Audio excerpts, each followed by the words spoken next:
غسیل الملائکہ حضرت حنظلہ رضی اللہ تعالیٰ عنہ کی شادی ہوئی. شادی کی پہلی رات ہے. نوجوانوں سنو، حنظلہ رضی اللہ تعالیٰ عنہ کا نکاح ہوا، شادی کی پہلی رات ہے. اپنی زوجہ مطہرہ اپنی اہلیہ کے ساتھ پہلی رات گزر رہی ہے. جب بھی اللہ کے نبی کو جنگ میں جانا ہوتا تو ایک اعلان ہوتا مدینے میں، الصلاۃ جامعہ، الصلاۃ جامعہ، الصلاۃ جامعہ. صحابہ سمجھ جاتے حضور بلا رہے ہیں،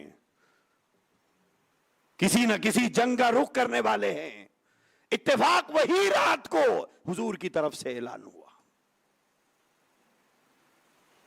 حضرت حنظلہ رضی اللہ تعالی عنہ نے اپنی بیوی سے فرمایا کہ حضور کا منادی پکار رہا ہے،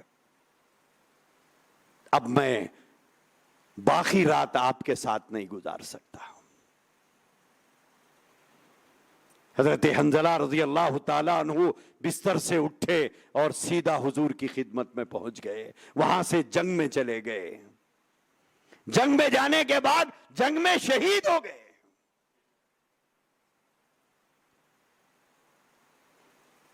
جب شہداء کو جمع کیا جا رہا تھا شہیدوں کو، تو حضرت حنظلہ کی لاش نہیں مل رہی تھی. لوگوں نے ان کو شہید ہوتا ہوا تو دیکھا، لیکن لاشا نہیں مل رہا ہے. اللہ کے نبی سے جا کر عرض کیا تو حضور نے فرمایا فرشتے غسل دے رہے ہیں.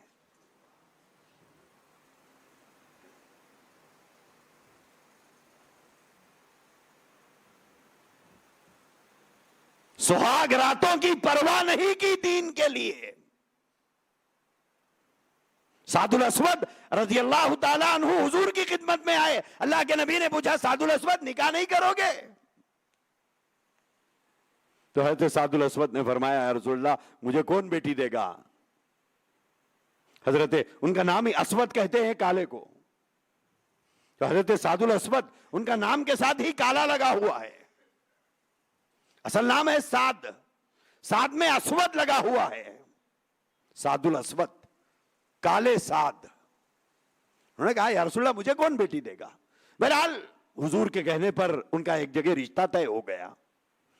صحابہ کرام سے کہہ کر کچھ پیسہ حضور نے اکٹھا کیا، جمع کیا، سعد الاسود کو دیا کہ تم اپنے نکاح کی تیاری کرو.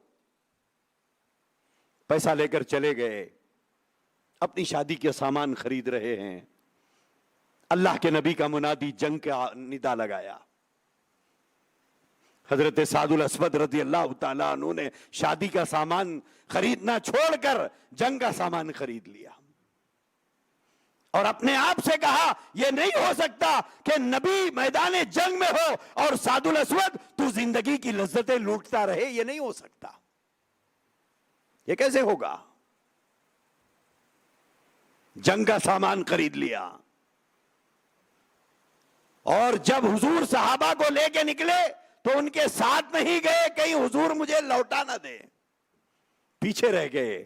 جب حضور کا قافلہ آگے بڑھا سعد الاسود پیچھے پیچھے چل پڑے. جنگ کا ہمہمہ گرم ہوا. حضرت سعد الاسود رضی اللہ عنہ نے اپنے منہ پہ کپڑا باندھ لیا کہ کہیں حضور کی نظر پڑے گی تو مجھے واپس نہ کر دے. جنگ کا ہمہمہ گرم ہوا. دشمنوں کی طرف سے سعد الاسود پر تیر پھینکے گئے. ایک تیر حلق کے آر پار ہوا. حضرت سعد الاسود رضی اللہ تعالیٰ عنہ لڑکھڑاتے ہوئے سواری سے نیچے گر گئے، شہید ہو گئے. جب شہداء کو جمع کیا گیا تو کسی نے پہچانا نہیں کہ سعد الاسود کون ہے. کپڑا منہ پر بندھا ہوا ہے. اللہ کے نبی کھڑے ہو کر شہداء کو دیکھ رہے ہیں. سعد الاسود کے چہرے سے کپڑا ہٹایا گیا. حضور نے فرمایا ارے یہ تو سعد الاسود ہے،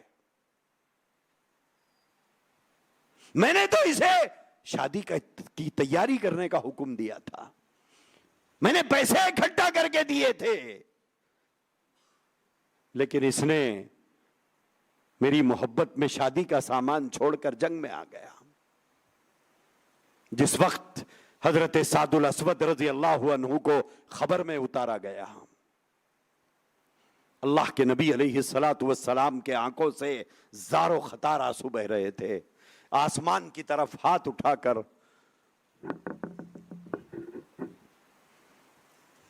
اللہ کے نبی نے فرمایا، اے اللہ، میں میرے اس امتی سے آج کے اس لمحے تک راضی ہوں. یہ جملے سادے دکھ رہے ہیں، ملیں گے آپ کو اور مجھے، آپ کو یا مجھے ملیں گے یہ جملے نبی کے. حضرت سعد الاسود کے بارے میں اللہ کے نبی نے فرمایا، اے اللہ، میں میرے امتی سے آج کے اس لمحے تک راضی ہوں، اے اللہ تو بھی اس سے راضی ہو جا. حضرت عمر فاروق رضی اللہ عنہ چیخ مار کر رونے لگے. فرمایا، کاش سعد الاسود کی جگہ میرا لاشا ہوتا اور نبی کے دل کی تڑپتی ہوئی دعائیں مجھے مل جاتی. اسلام ایسے ہی یا نہیں آیا؟ آج آپ اور میں یوں ہی مسلمان نہیں ہیں، اس کے پیچھے یہ قربانیاں ہیں. واقعات سناؤں صبح ہو جائے گی.